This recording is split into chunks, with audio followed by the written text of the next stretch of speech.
4절에서 6절. 그러나 고기를 그 생명되는 핏째 먹지 말 것이니라. 내가 반드시 너희의 피 곧 너희의 생명의 피를 찾으리니 짐승이면 그 짐승에게서 사람이나 사람의 형제면 그에게서 그의 생명을 찾으리라. 다른 사람의 피를 흘리면 그 사람의 피도 흘릴 것이니 이는 하나님이 자기 형상대로 사람을 지으셨음이니라. 피를 이게 먹지 마라. 피를 짐승을 이제 식물로 준다 그랬잖아요. 동물이 너의 먹거리가 될 것이다. 그 잡아먹는데 피는 먹지 마라 그랬잖아요. 그래가지고 피를 다 빼고 먹으라 뭐 그런 거예요. 근데 피를 다 뺄 수 있나 고기에서? 근데 그 먹지 말라는 이유가 이거라는 거예요. 두 가지야. 피는 생명이니까 먹지 마라. 그 다음에 6절에 보면 그렇게 되어 있잖아. 다른 사람의 피를 흘리면 그 사람의 피도 흘릴 것이니 이는 뭐는 자기 형상대로 지었습니다. 하나님의 형상대로 지어진 구생명이니까 그 생명의 피는 먹지 마라 라는 거잖아요. 짐승을 잡아먹대. 먹지 마라 그렇게 한 거예요. 생명이다. 두 가지 때문에 피는 먹지 마라.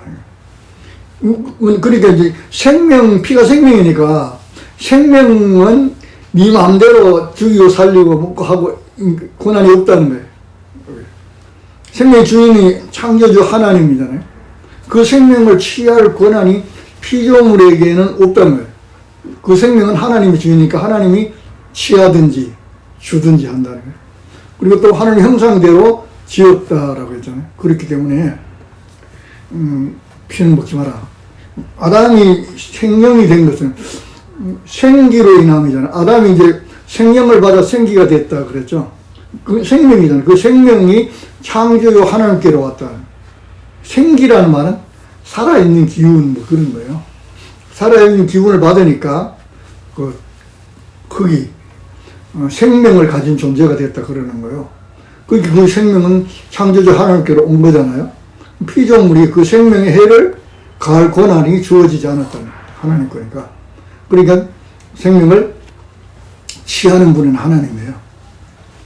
그래서 우리가 자꾸 그런 것들이 이렇게 막 되게 헷갈리잖아요. 육신의 죽음을 가지고 하면 막 자살하는 거 생명의 주인이 하나님이라는데 자살하는 거 그러면 인간이 자기 마음대로 생명을 죽였다 살렸다 할 수 있느냐 뭐 이런 문제들이 있잖아요. 그렇게 되면 생명을 우리 마음대로 할 수 있다 이렇게 되는 거예요. 참새 5마리가 두 아사리온에 팔린다 그랬잖아요.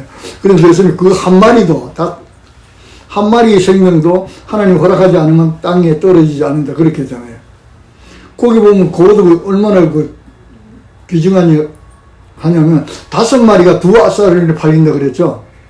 그러면 한 아사리온에 2마리가 팔리잖아요.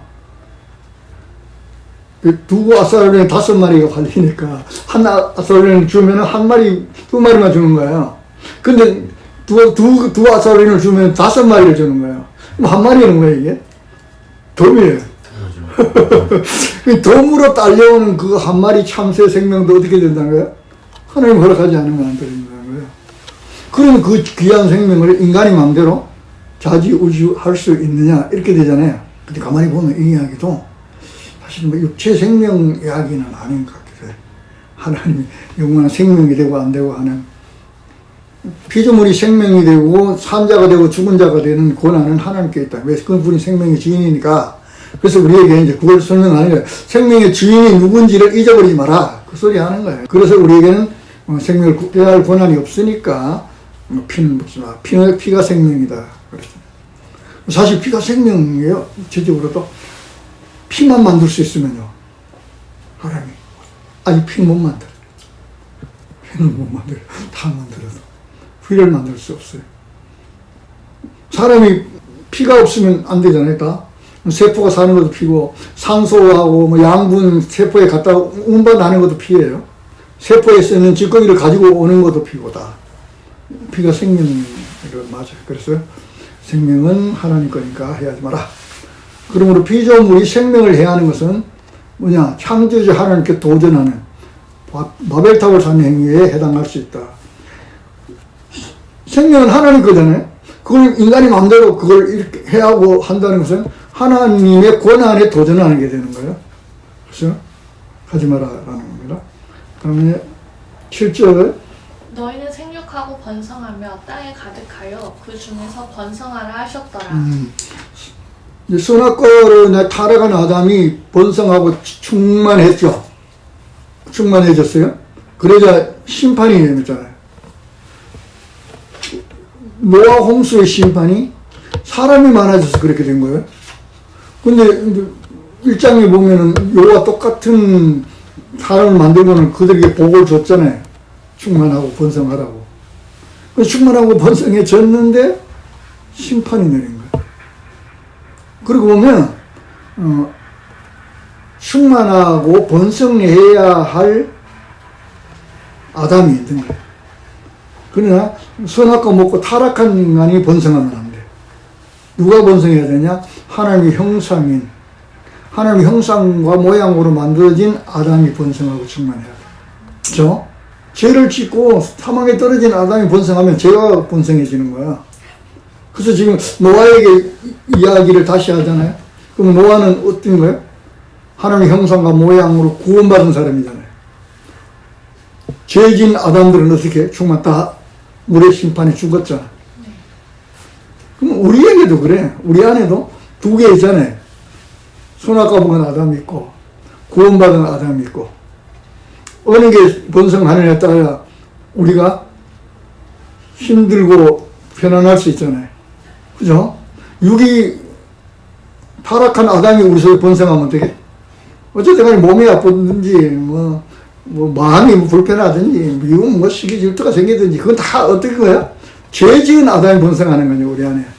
우리 마음이 편안하려면 하나님의 형상과 모양으로 충만해져야 된다. 그 다음에 8절에서 17절 하나님이 노아와 그와 함께한 아들들에게 말씀하여 이르시되 내가 내 언약을 너희와 너희 후손과 너희와 함께한 모든 생물 곧 너희와 함께한 새와 가축과 땅의 모든 생물에게 세우리니 방주에서 나온 모든 것 곧 땅의 모든 짐승에게니라.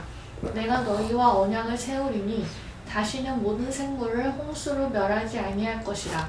땅에 멸할 홍수가 다시 있지 아니하리라. 하나님이 이르시되 내가 나와 너희와 및 너희와 함께하는 모든 생물 사이에 대대로 영원히 세우는 언약의 증거는 이것이니라. 내가 내 무지개를 구름 속에 두었나니 이것이 나와 세상 사이의 언약의 증거니라. 내가 구름으로 땅을 덮을 때에 무지개가 구름 속에 나타나면 내가 나와 너희와 및 육체를 가진 모든 생물 사이에 내 언약을 기억하리니 다시는 물이 모든 육체를 멸하는 홍수가 되지 아니할지라. 무지개가 구름 사이에 있으리니 내가 보고 나 하나님과 모든 육체를 가진 땅의 모든 생물 사이에 영원한 언약을 기억하리라. 하나님이 노아에게 또 이르시되 내가 나와 땅에 있는 모든 생물 사이에 세운 언약의 증거가 이것이라 하셨더라. 우리가 잘 아는 주구의 무지개 언약이라는 건데 하나님이 자신의 영원한 언약을 방주에 나온 모든 존재들과 세우잖아요. 사람하고만 아닌 거 아니에요. 모든 짐승과. 그 언약의 내용은 땅에 살아있는 존재들의 육을 멸하는 홍수 심판은 다시 하지 않는다 그랬어요. 그 증거로 보면 하나님 무지개를 구름이 땅을 덮을 때 구름 속에 두는 것이다. 여기도 보면 이렇게 되어 있어요. 땅의 모든 짐승 사이에 언약을 맺는다 그랬잖아요. 그러면 뭐가 빠져요, 하나가. 피조물 중에. 바다에 있는 생물들하고는 아닌 거예요. 그 언약 아니죠. 언약 세울 때 그 말이 없어요. 근데 노아 홍수 때도 바다의 고기들은 안 죽었을 거 아니에요. 심판에서. 그때도 그 심판에는 바다의 짐승들은 빠지는 거예요. 그리고 또 땅의 짐승들이 왜 죽어야 하는지도 잘 모르고 죽은 거죠. 짐승들 죽을 때 자기들이 왜 죽는지 모르고 죽은 거 아니에요. 그런데 바다의 고기들은 죽었나? 그때 빙하해 온다고 고기 죽나? 안 죽었겠죠. 그들에 대해서 아예 말도 안 했어요. 그죠? 그래서 왜 그러냐? 하나님의 증거를 세우면서 홍수 심판을 영원히 하지 않겠다 그렇게 해야죠. 이제 그러잖아요. 다시는 하지 않는다. 그건 앞에 이제 8장 21절 할 때 이야기했잖아요. 왜 안 하냐 했더니만 땅에 육을 가진 짐승들은 어떻다는 거예요? 생물을 가진 생명들은 태어날 때부터 아예 악하더라는 거예요. 그러니 뭐 심판 태어날 때 악한 자들은 심판 아래에 있는 자들이죠, 아예. 근데 거기 또 심판하는 건 이상하잖아요. 그렇게 되고, 그 다음에 바다에 있는 생물들은 심판하지 않는다는 말은 뭐예요? 바다에 있는 생물들은 아예 사망의 존재들이다, 그 말이에요. 심판이 물에 잠겨 있는 자들 아니에요, 그게. 물이 심판이면. 우리 심판하는 게 아니라 아예 심판에 잠겨 있는 자들이다. 그래서 바다에서 항상 하나님을 대적하고 하나님 믿는 백성을 대적하는 그 짐승, 용, 그런 계시록에 보면 있죠. 그 악한 짐승들이 다 바다에서 나오잖아요. 그러니까 그 바다에 있는 생물들하고는 아예 심판 아래 있는 존재들이니까 그들하고는 언약을 맺지 않았다라는 거고. 15절에 보면 모든 육체를 멸하는 홍수가 다시는 있지 않는다라고 해서 육체를 멸하는 홍수라고 그랬어요. 육체를 멸하는 홍수라는 것은 하나님의 심판은 육을 멸한다는 거예요. 육체를 멸하는 홍수라고 그랬잖아요. 그 심판은 지금 노아 홍수의 심판은 뭐라면 죄를 심판하는 거잖아요. 죄는 우리의 육적 속성이죠. 우리 육이 아담의 심판들이 육의 성품이 죄에 대한 것으로 첫 아담이 하나님 자리를 넘보는 교만이 육적 성품의 근거고 대표라는 거예요. 거기에 대한 하나님의 심판이 내려졌잖아요. 아담이 교만해가지고 하나님 갇혀야 되겠다고 선악과 먹고 죄에 떨어지니까 그 죄가 세상에 관영해졌고 하나님 그 죄를 심판한 거예요. 멸하는 홍수가 되지 않으려 다시는 이제 홍수로 육을 죄를 멸하는 홍수를 이 땅에 없다는 거예요. 안 한다는 거예요. 왜 그러냐? 그들은 아예 심판 아래에 있는 자들, 처음부터 심판 아래에 있는 자들로 죄 지은 자들로 태어나니까 그들은 심판이 없다. 그러면 어떻게 되는 거예요? 육신을 입고 살다가 육신 생명이 다하면 영원한 형벌에 들어가겠죠. 그렇게 된단 말이에요. 그래서 때로는 성도들에게 다가오는 심판 같은 불시험이 우리를 얽매는 육적 속성을 태움으로 믿음의 성장에 유익이 된다. 자, 이 노아 홍수 이야기를 세상의 역사적인 이야기일 수는 있어요. 그렇지만 그 세상적인 그 이야기가 아니라 우리에게 하는 이야기라 그랬죠.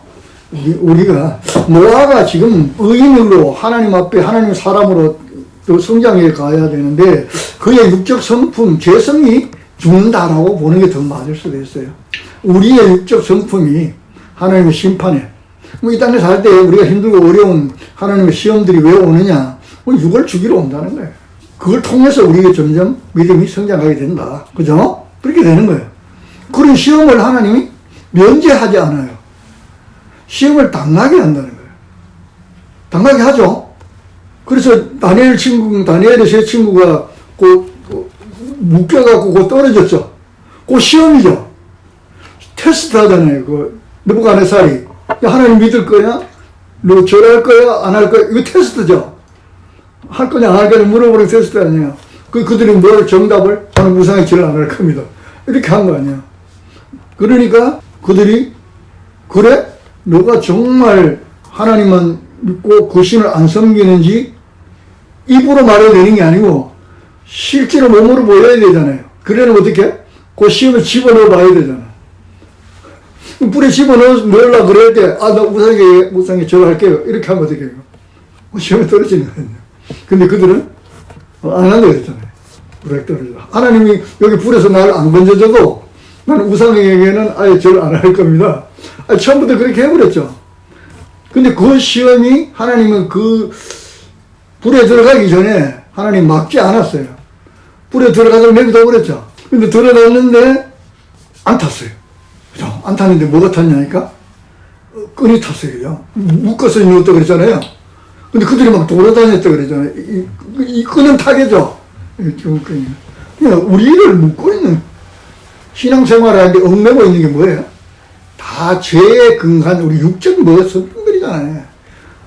어떻게 뭐 귀찮고 힘들고 막 이런 것들. 그것도 일종의 그거잖아요. 우리가 신앙생활을 하는 그런 것들이 다 뭘 하면서 불같은 시험을 하면서 겪으면 그런 거 다 도망가요. 이게죠. 예. 한번 어려움을 당해보면 성장하잖아요. 훈련소를 한번 갔다 오면 뭔가 틀려지잖아요. 군인다고 하시잖아요. 그 이야기 하는 거예요. 그래서 환란이 오게 돼 있다. 그러나 멸하는 홍수는 안 한다. 왜? 세상에는 그런 심판이 필요 없죠. 아예 심판 아래에 있는 거니까. 그래서 정말 하나님의 언약과 언약의 증거가 하나님 자신이다. 자, 이 언약을 맺는데요. 무지개 언약을 맺을 때 하나님이 우리하고 언약을 맺는 거 아니에요? 근데 우리인데 뭘 안 물어봐요. 하나님 그냥 자기 스스로 언약을 해요. 그 말은 뭐냐면 우리인데 동의를 구하지 않았기 때문에 하나님이 언약을 하셨다가 언약을 어긴 데 대한 책임도 누가 진다는 거예요? 하나님 주신다는 거예요. 그래서 하나님 언약하는 거예요. 그래서 사실은 이 언약을 인간은 지키지 않았어요. 그래서 결국은 십자가의 심판이 하나님이 받는 거 아니에요. 하나님 아들이. 그죠? 예. 인간은 언약을 지키지 않았습니다.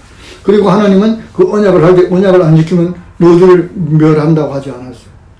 내 언약을 내가 지키리니 이렇게 하잖아요. 그리고 그 무지개, 활이라는 단어를 그게 활. 무지개 활같이 생겼죠. 근데 하늘로 이렇게 생겼죠. 하늘로 쏘게 생겼죠. 무지개가. 그죠? 어기면 어떻게 된다는 거예요? 하나님 화살을 맞는 거예요. 그래서 하나님 대신 화살을 맞는 거죠. 십자가에 죽고. 그래서 하나님이 언약의 증거가 자신이, 내가 증거를 세운다 그러잖아요. 증거한다 그랬잖아요. 그래서 완전하신 그분이 불완전한 피조물과 언약할 수 없어요. 그냥 하나님 언약하고 맹세할 때도 누굴 들어 맹세해요? 자신을 들어 맹세해요. 그래서 스스로 세우신 언약에 대한 책임도 자신이 지신다는 것으로 언약을 지킬 수 없는 피조물의 속성을 정말 잘 아시는 하나님의 무한한 사랑과 은혜를 할 수 있다. 하나님과 우리하고 약속하면 우리가 약속 지켜요? 못 지키잖아요. 못 지키 어떻게 하냐고? 이스라엘 백성들이 안 지켰잖아요. 일부러 해봤죠. 모세가 가운데 서고 하나님 백성 사이에 있어서 하나님 말씀 너 지킬래? 그러면 어떻게 했어요? 그래서 이스라엘 백성들이 우리 지킬게요. 그랬잖아요. 그래 놓고는 지켰어요? 안 지켰잖아요. 못 지키는 거죠. 그래서 언약을 하나님이 언약하시고 언약의 증거도 자기가 세우시고 그 언약이 어기면 거기에 대한 책임도 하나님 주신다. 그리고 우리는 그냥 아무것도 한 게 없죠. 그래서 사랑과 은혜다.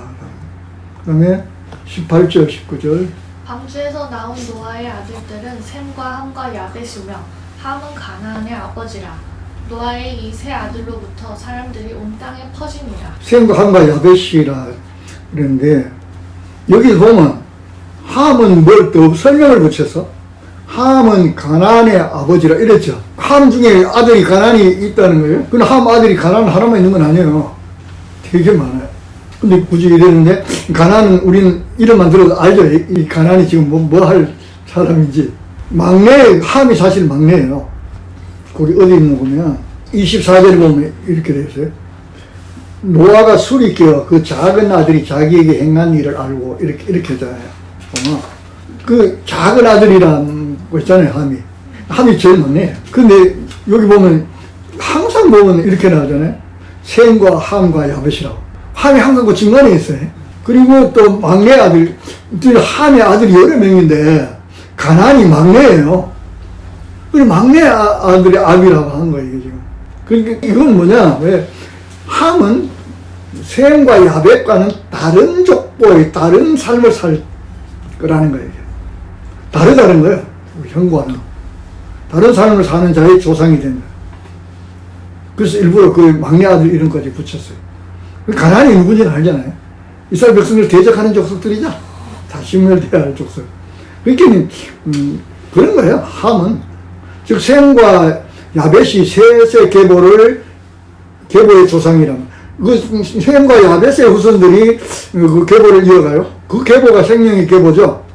있으니까 오는 겁니다. 그러면 가인이 계보의 조상이 돼요. 함은 누구라고? 가인 계보의 조상이에요. 대적하잖아요. 그죠? 그의 후손인 셈은 셈의 후손들을 대적할 될 것임을 함을 이제 대적하는 자로 한다는 거예요. 그 아들은 함의 막내 아들 가나안의 이름의 뜻이 그걸 말한다는 거예요. 왜 가나안의 아비라고 했느냐?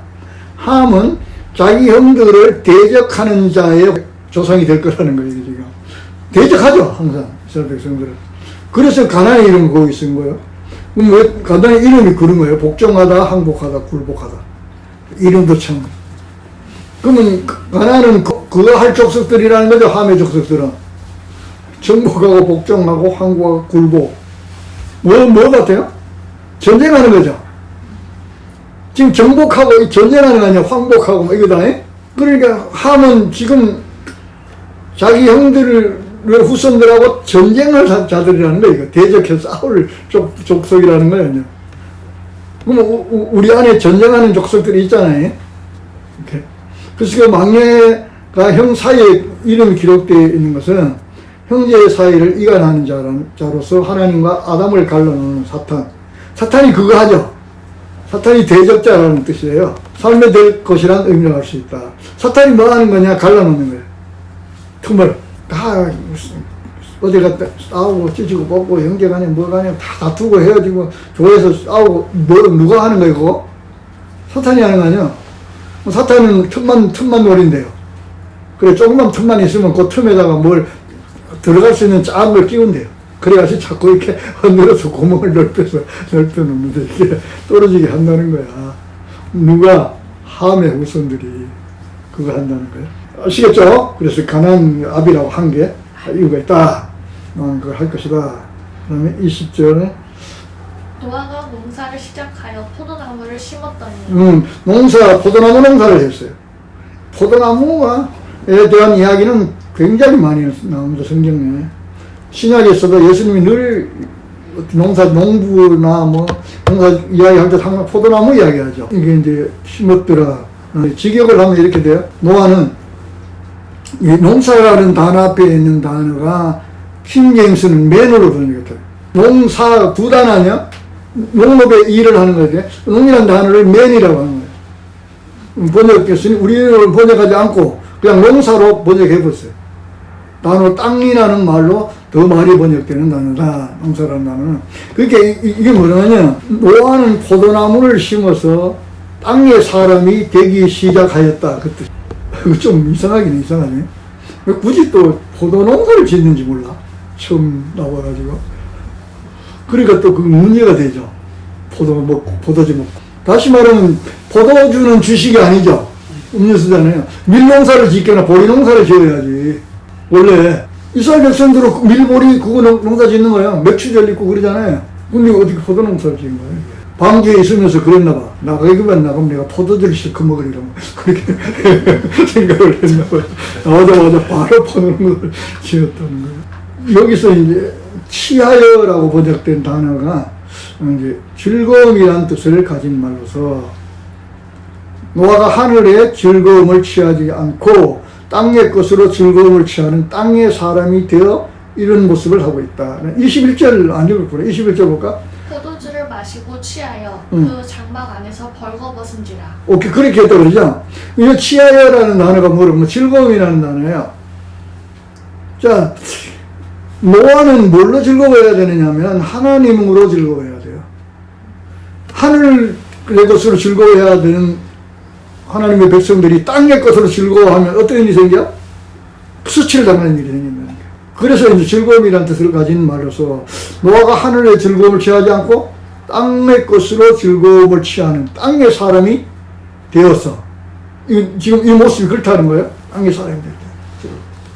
네. 방지서 나왔잖아. 이제 느긋하잖아. 이제 긴장 안 해도 되잖아.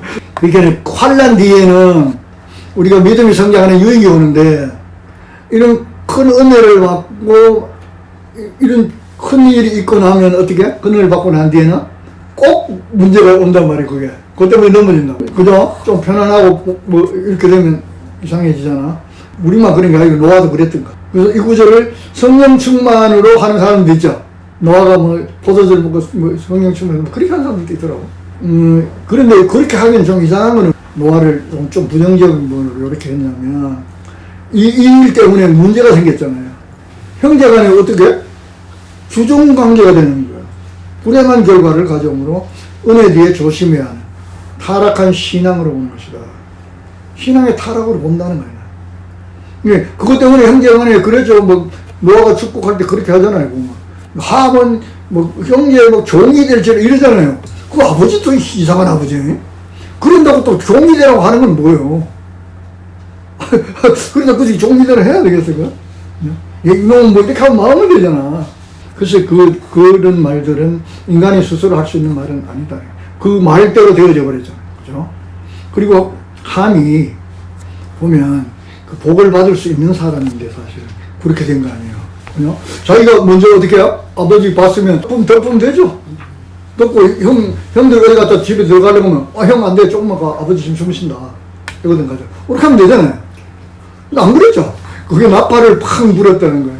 나팔을 그냥 말했다는 말이 아니고 나가서 형제들에게 했다는 나팔을 막 했다는 거예요. 막.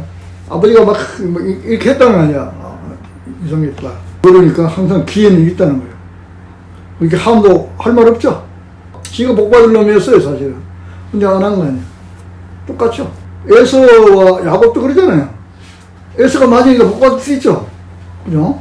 얼마든지 할 수 있잖아요. 근데 뭐 밭죽도 장작농부도 팔고 막 이렇게 하잖아요. 별로 중요한지 모르고 팔고 그렇게 하잖아요. 우리 육이 뭔 하나님을 먼저 대면하고 보고 하지만 육은 하나님을 대적하는 거죠. 복 받을 수는 없다.